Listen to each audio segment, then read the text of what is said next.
नहीं tiger, hold hold. तुम्हें तुम्हें कुछ भी साबित करने की जरूरत नहीं है। अकरम ने अभिनव से कहा।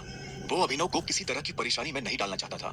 अकरम, मैं जो कर रहा हूँ अपनी मर्जी से कर रहा हूँ। बलराज जो आज मेरे मुंह पर बोल रहा है, मैं नहीं चाहता कि कल को कोई भी एरा गिरा मेरे पीठ पीछे बोले, अभिनव ने कहा और बलराज की आंखों में देखने लगा। जब अकरम ने अभिनव की आंखों में संजय जैसे तेवर देखे तो उसने गहरी सांस ली और सब ऊपर वाले के भरोसे छोड़ दिया। लगभग 1 घंटे के बाद बलराज अभिनव और अकरम के साथ अपनी प्राइवेट अरीना में आ गया था। ये वही अरीना थी जहाँ पर बलराज अक्सर लड़ाई किया करता था। उस बड़ी सी अरीना में उन तीनों के अलावा और कोई नहीं था। बलराज ने अपना कोट उतारा और एक तरफ फेंक दिया। फिर उसने अपनी स्लीव्स ऊपर की और कलाई से घड़ी उतार दी। इस दरमियान वो अभिनव को देख रहा था। उसने ये सारा सामान अपने नौकर को बुलाकर दे दिया और उसे बाहर जाने का इशारा कर दिया। अभिनव ने भी इस बीच अपनी स्लीव चढ़ा ली थी। उसके जाने के बाद बलराज ने अभिनव से कहा, एक बार फिर से सोच लो, मैं इस रिंग में आज तक हारा नहीं। इस रिंग में आज से पहले तुमने संजय के बेटे यानी टाइगर का सामना भी तो नहीं किया होगा। अभिनव ने उसी भाषा में मुस्कुराते हुए जवाब दिया। बलराज ने घमंड भरी मुस्कान के साथ अकरम को देखा और बोला, तो अकरम मियां, किस पर दाव लगाओगे, मैं या ये? बेवकूफी भरा सवाल है बलराज। टाइगर के होते हुए किसी और पर दाव लगाया जा सकता है क्या? अकरम ने जवाब दिया। बुरी तरह पछताओगे, मुंह छिपाने की भी जगह नहीं मिलेगी, बलराज ने हंसते हुए कहा और रिंग में दाखिल हो गया। अभिनव ने भी रस्सियों के बीच अपने लिए जगह बनाई और रिंग के अंदर आ गया। उसने बलराज को ऊपर से नीचे तक देखा। वो देखने में भारी था और अभिनव उसके इसी भारीपन पर वार करने वाला था। दोनों के बीच लड़ाई शुरू हुई और बलराज चिंघाड़ते हुए अभिनव की तरफ दौड़ा। उसने जैसे ही अभिनव पर पहला मुक्का मारा तो अभिनव एक बार को सन्न रह गया। बलराज किसी हाथी जैसा लग रहा था। उसका मुक्का अभिनव की नाक तोड़ता उससे पहले अभिनव को होश आया और उसने अपना सिर नीचे झुका लिया। बलराज का मुक्का खाली गया और वो पलटकर अभिनव को देखने लगा। उसके चेहरे पर हंसी थी। अभिनव गंभीर था। उसे याद आ रहा था कि बचपन से ही उसके पिता संजय ने उसे लड़ना सिखाया था। अनाथ आश्रम में जब कोई बड़ा लड़का किसी छोटे लड़के को सताता तो वो अभिनव के पीछे आकर छुप जाता था। अभिनव से आंख मिलते ही वो बड़ा लड़का डरकर भाग जाता था। आज अभिनव बलराज को भी वैसे ही भगाने वाला था। बलराज फिर से भागते हुए अभिनव की तरफ आया। उसने फिर से हवा में मुक्का ताना। अभिनव ने फिर से अपना सिर झुकाया और बलराज की पीठ पर घुमाकर एक लात मार दी। बलराज धक्का खाकर रिंग पर गिर गया। इधर अभिनव दूसरे कोने में खड़ा हो गया था। बलराज को इस बार गुस्सा आया। वो फिर से तेजी से अभिनव की तरफ बढ़ा और अभिनव ने झुककर उसके पैर पर लात मार दी। बलराज अपने आप को संभाल नहीं पाया और फिर से नीचे गिर गया। ये देख अकरम को मजा आ गया। उसने बलराज से कहा, सरेंडर कर दो बलराज, क्यों अपना रिकॉर्ड खराब कर रहे हो? मैं बाहर किसी से नहीं कहूंगा कि तुम टाइगर से हारे थे। बलराज ने गुस्से में फर्श पर अपना हाथ मारा और झटके से खड़ा हो गया। इसके बाद उसने एक के बाद एक अभिनव पर मुक्के बरसाना शुरू कर दिए। अभिनव ने अपने आप को उसके मुक्कों से बचाया और आखिर में जैसे ही बलराज का मुक्का अभिनव के चेहरे पर पड़ने वाला था, अभिनव ने उसे रोका और बलराज के पेट में एक मुक्का मार दिया। बलराज दर्द के मारे नीचे झुका।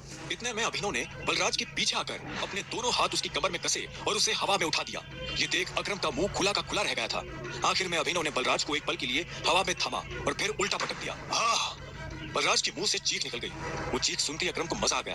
अभिनव ने बलराज को छोड़ा और चुपचाप रिंग के कोने में जाकर खड़ा हो गया। बलराज ने मुश्किल से अपने भारी भरकम शरीर को उठाया और दर्द में कराहते हुए बोला, ये कहां से सीखा? कहीं से नहीं, ये टाइगर को विरासत में मिला है, उसकी गद्दी के साथ, अभिनव ने कहा। इतने में अकरम ने उसके पास आकर अभिनव को गले से लगा लिया और बलराज को चिढ़ाते हुए बोला, tiger tiger tiger tiger. Balraj की कमर में मोच आई थी पर उसने हंसते हुए अभिनव से कहा, चलो शराब पीते हैं, आज की पार्टी मेरी तरफ से। इस बात पर अकरम ने कहा, ऐसे नहीं, ऐसे पूछो कि टाइगर क्या आप मेरे साथ शराब पीना पसंद करेंगे? हाँ, क्या आप मेरे साथ शराब पीना पसंद करेंगे मेरे टाइगर? बलराज ने कहा और अभिनव के सामने नीचे झुक गया। अभिनव ने मुस्कुराते हुए बलराज को उसके कंधे से पकड़कर ऊपर उठाया और बोला, क्यों नहीं। ठीक इसी वक्त अभिनव का फोन बज उठा। उसने देखा अनन्या का फोन था। हाँ अनन्या, मेरे मम्मी पापा वापस आ गए हैं। जो कुछ भी हुआ उसके बारे में उन्हें पता चल चुका है। वो तुमसे मिलना चाहते हैं। तुम अभी के अभी मेरे दादाजी वाले घर आओ। अनन्या ने फरमान जारी करते हुए कहा।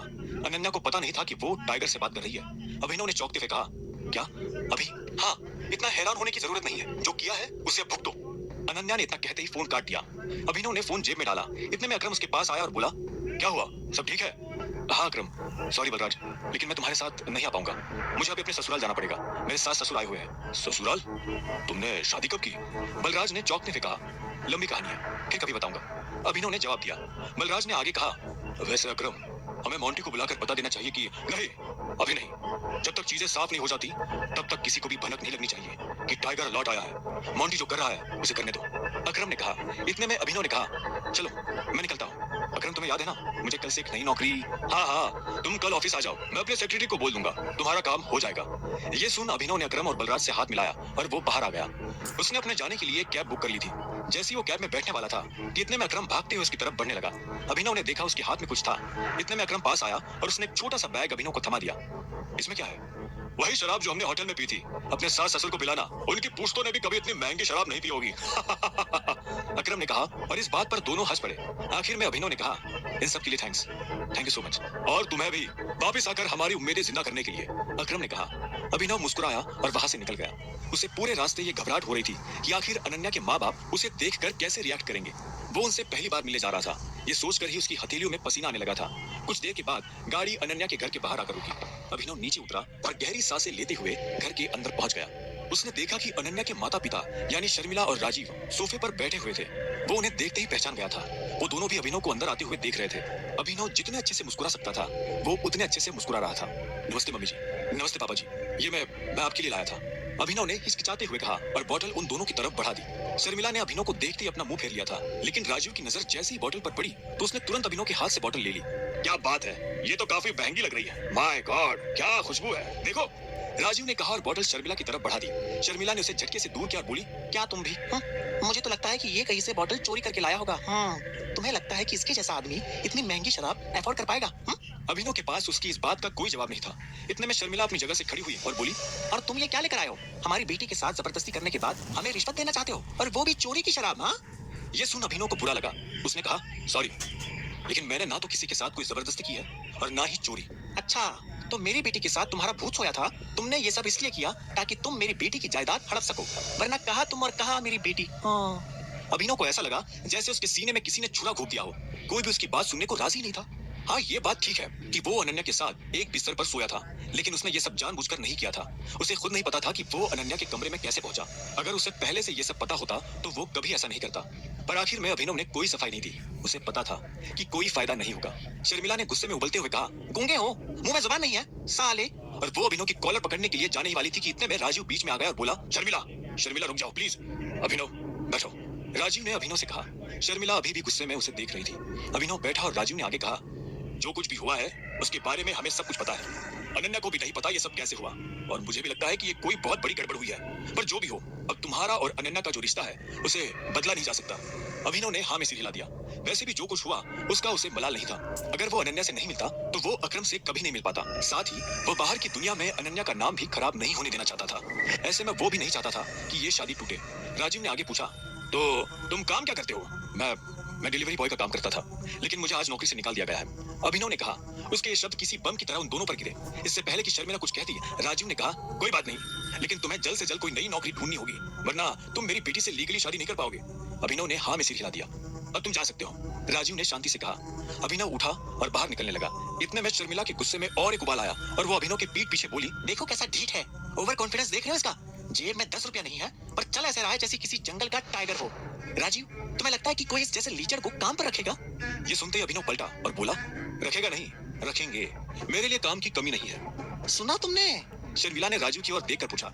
राजीव भी अभिनव की बात सुनकर हैरान हो गया। इतने में अभिनव शर्मिला के पास आया और बोला, अगर मुझे एक अच्छी नौकरी मिल जाती है तो क्या आप मुझे ये साबित करने का मौका देंगे कि मैं अनन्या से शादी करने लायक हूँ? ये सुन राजीव बोला, क्या कॉन्फिडेंस है? भाड़ में जाए ऐसा कॉन्फिडेंस। और तुम, नौकरी का मतलब ये नहीं कि कल को तुम पार्किंग लॉट में बैठकर लोगों की गाड़ियों की रसीद काटो।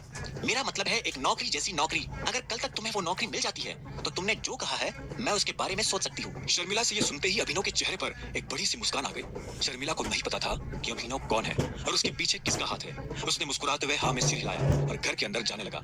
रात बहुत हो चुकी थी और उसे पता था कि इस वक्त वो अपने घर नहीं जा सकता। उसने सोचा था कि वो अनन्या के कमरे में जाकर सो जाएगा।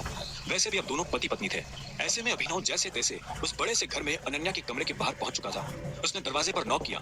कुछ सेकंड्स के बाद दरवाजा खुल गया, लेकिन जैसे ही अभिनव अंदर जाने वाला था इतने में अनन्या ने उसके मुंह पर दरवाजा बंद कर दिया। पर अभिनव ने अपना पैर डालकर दरवाजे को बंद होने से रोक दिया था। अनन्या ने गुस्से में फिर से दरवाजा खोला और बोली, क्या है? रात हो गई है, मैं अपने घर नहीं जा सकता, मुझे सोने के लिए जगह चाहिए। तो क्या? तुमने मुझे यहाँ मम्मी पापा से मिलने के लिए बुलाया था ना, तो अब तुम जगह दो। तुम्हें क्या लगता है मैं तुम्हें फिर से अपने कमरे में आने दूंगी? तो और मैं कहाँ जाऊंगा मुझे नहीं पता। अब अपना पैर हटाओ वरना मैं इसे तोड़ दूंगी, अनन्या ने कहा। अभिनव ने पैर नहीं हटाया। अनन्या को गुस्सा आ गया था। उसने दरवाजा खोला और उसे इतना जोर से बंद करने के लिए धक्का दिया कि अभिनव के पैर के 2 टुकड़े हो जाए। अभिनव तो पहले नहीं डरा, पर जब दरवाजा उसके पैर को छूने वाला था कि उसने अपना पैर पीछे खींच लिया। अनन्या ने दरवाजा बंद किया और दूसरी तरफ से चिल्लाते हुए बोली, नौकरों की जगह मालिकों के कमरों में नहीं, घर के स्टोर रूम में होती है। ये सुनते ही अभिनव को बुरा लगा। पर वो कर भी क्या सकता था?